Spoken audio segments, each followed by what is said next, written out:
Okay, let's dive right into this explainer.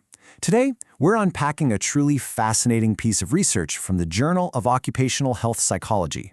We're going to map out exactly what happens in our brains when we feel like we're falling behind our peers. Seriously, it's an intense, completely natural psychological chain reaction that gets triggered the second a coworker outperforms you. Have you ever felt that sudden, sharp sting of realizing a peer is just absolutely crushing it at work while you're kinda lagging behind? And you ever wonder why that specific type of workplace stress feels so uniquely overwhelming? Well, you're not crazy. It's not just in your head. Or actually, scratch that, it is in your head. But it's a deeply wired biological and psychological response. Here's our roadmap for today. We'll hit 1. The performance comparison trap. 2. Experiencing social-evaluative threat. 3. Mindsets, growth versus fixed. 4. Path 1. Upward assimilation. 5. Path 2. Upward contrast. And finally, 6. Redefining workplace success. Let's get right into it. Section 1. The performance comparison trap. The ubiquitous nature of relative metrics. This is exactly where the stress begins. So the crucial starting point is the stimulus itself. It's perceiving your own performance as relatively low compared to your peers. Now, modern organizations are literally built on relative performance metrics, right? They do this to drive productivity and innovation. Because of this, comparing yourself to the person at the next desk or, on the next Zoom square is completely natural. But here's the catch. It is also highly stressful. The researchers actually define this perceived lower performance as a massive social stressor. Moving to part 2, experiencing social-evaluative threat, the hidden danger of comparison. We need to look at this hidden danger because falling behind isn't just about the work itself. Let's clearly define this core concept. Social-evaluative threat occurs when you feel an important aspect of your self-identity could be negatively judged by others. It's that sinking pit of your stomach feeling of inferiority. It sparks anxiety, shame, and the terrifying fear that your social self-worth within the company is compromised. It's not just, oops, I missed my sales quota. It's way deeper. It's, oh no, my tribe thinks I'm less valuable. And this brings us right to the resulting psychological state. The low-performance stimulus directly causes this social-evaluative threat. When you look up, see someone doing better and feel inferior, your brain basically smashes the panic button. It scrambles for a way to preserve your social self.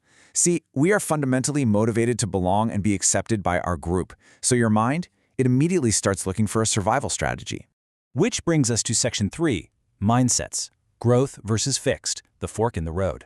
This is, frankly, the most critical juncture of the entire study. Now, what's really fascinating here is the boundary condition the researchers introduced. Whether an employee holds a growth or fixed mindset acts as the moderator for this entire psychological sequence. Think of it like the single master switch that dictates your reality. The threat has happened, the stress is 100% real, but your mindset determines the very next motive your brain generates. If you view your abilities as changeable, meaning you have a growth mindset, you take one path. You believe your skills can actually be developed through effort. But if you hold a fixed mindset, meaning you believe your skills and abilities are immutable and just permanently static, your brain initiates a completely different, much more defensive survival strategy. All right, Section 4, Path 1, Upward Assimilation, the self-improvement route. Let's explore this really positive upward spiral of the growth mindset. Here's how a healthy response forms, step by step. You experience the stimulus of low performance. And yeah, you definitely feel the social-evaluative threat.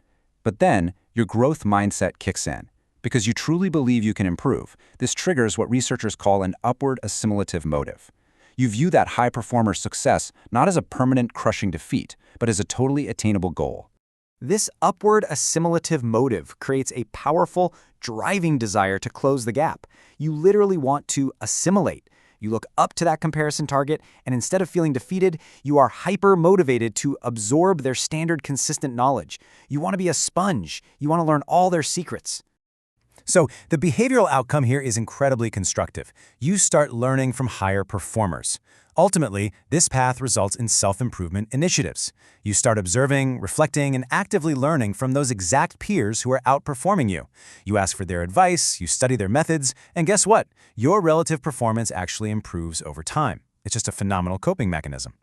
But then we have Section 5, Path 2, Upward Contrast, the self-protection route.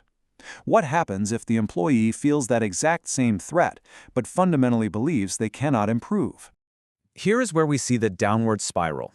The fixed mindset takes that exact same social evaluative threat and twists it into an upward contrastive motive. Because you honestly don't believe you can ever match your coworker's performance, the goal is completely shifted. It's no longer about learning. The goal becomes strictly about self-protection. This contrastive motive drives the employee to emphasize differences. They want to put distance between themselves and the target. The internal logic is pretty simple. If you and the high performer are totally different people doing totally different things, then the comparison is completely invalid, right? It's a clever little psychological trick to soothe the bruised ego. But unfortunately, it leads to two very problematic behaviors. First up, we get this toxic behavioral outcome, withdrawal, just straight-up avoidance. To escape the unfavorable social evaluation, you literally disengage from the environment. You pull away from the work, you pull away from the team, and you avoid the entire context that is making you feel inferior in the first place. Or it leads to a second self-preservation strategy, performance appraisal accusation. You accuse the evaluation system itself of being flawed. By doubting the appropriateness of the appraisal method, you effectively deflect your own personal deficiency onto the system. It's essentially passing the buck. And this manifests in very specific, recognizable ways in the office. Taking way longer breaks, decreasing your effort, rolling in late, or loudly calling the review system unfair. The researchers point out something fascinating here. Blaming the system is actually a reputationally safer way to protect your ego.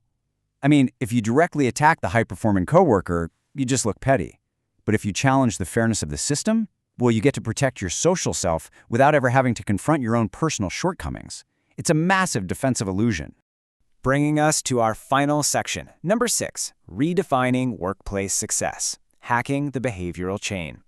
So, how do we actually hack this?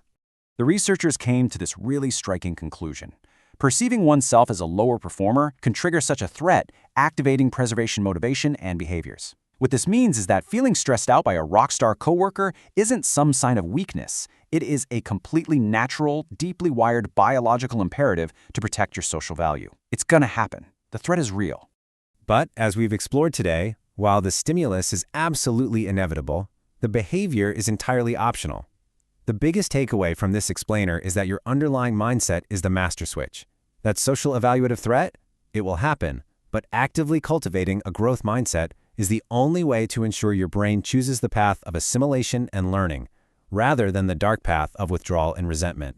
So I'll leave you with this to ponder. The next time the person sitting right next to you inevitably outshines you on a big project, what will your first instinct be? Will you protect your ego by pulling away and blaming the system? Or will you choose the braver path, lean in, and learn exactly how they did it? The choice and your future success is entirely up to you. Thanks so much for joining me on this explainer, and I'll catch you next time.